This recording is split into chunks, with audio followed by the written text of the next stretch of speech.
قصة الغزالة مع الرسول صلى الله عليه وآله وسلم.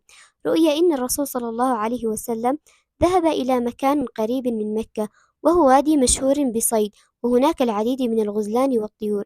ولكن بينما كان قريب من الوادي صادف غزالة مقيدة بسلاسل، فلما رأت الغزالة رسول الله صلى الله عليه وسلم فرح قلبها، فقالت: يا رسول الله، إن ذلك اليهودي قد أصطادني، وخرجت لإطعام أولادي الصغار، لكن ذلك اليهودي طاردني وقام بتقييدي.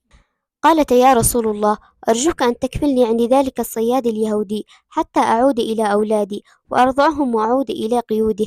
فابتسم رسول الله في وجهها ابتسامة حنان ورحمة، فقال لها: ابشري، سأطلب منه أن يفك قيودك سواء قبل عودتك أم لا. ثم جاء ذلك الصياد اليهودي فوجد إن رسول الله صلى الله عليه وسلم قد جلس بجانب الغزالة، فقال له اليهودي لرسول الله: لماذا جلست بجانب صيدي؟ أجاب رسول الله بابتسامة لطيفة المليئة بالرحمة، فقال: يا أيها اليهودي، اطلق تلك الغزالة وخذ ما شئت فدية. قال له اليهودي: هل أنا أستطيع أن أعوض صيدي بغيره؟ لا وألف لا، لا أقبل عن ذلك.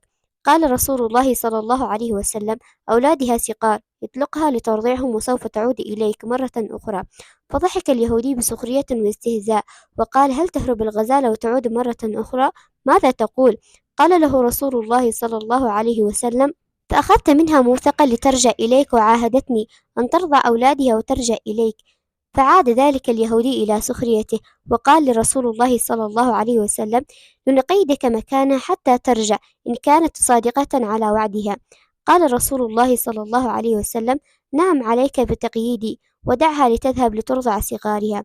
فتركها اليهودي من قيوده وهي تركض بسرعة البرق، وكان الرسول صلى الله عليه وسلم قد ربط يديه الشريفتين ذلك اليهودي حتى تعود الغزالة. فلما رجعت لصغارها قالت لهم: ارضعوا بسرعة، فقد كفلني رسول الله عند ذلك اليهودي، وقد قيده مكاني لحين عودتي. نظر إليها أولادها الصغار الذين أهلكم الجوع، وقالوا لها: أتريدين أن نرضع ورسول الله من غل رهينة طعامنا؟ يا أمه، يحرم الله حليبك علينا ما دام رسول الله رهينتنا.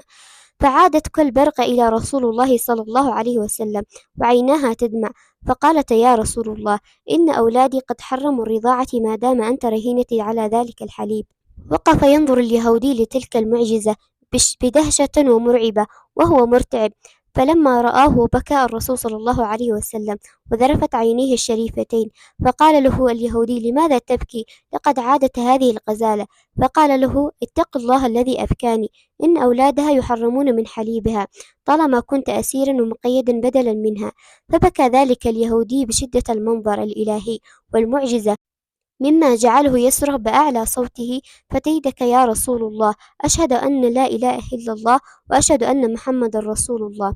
فخافت أطرافه من وفاة الغزالة بوعدها، فأسلم وأطلقها وقال لها: اذهبي فأنت حرة في سبيل الله، ونهى عن الصيد لنفسه. ودخل اليهودي في دين الإسلام، وكان من الصالحين والمقربين منه.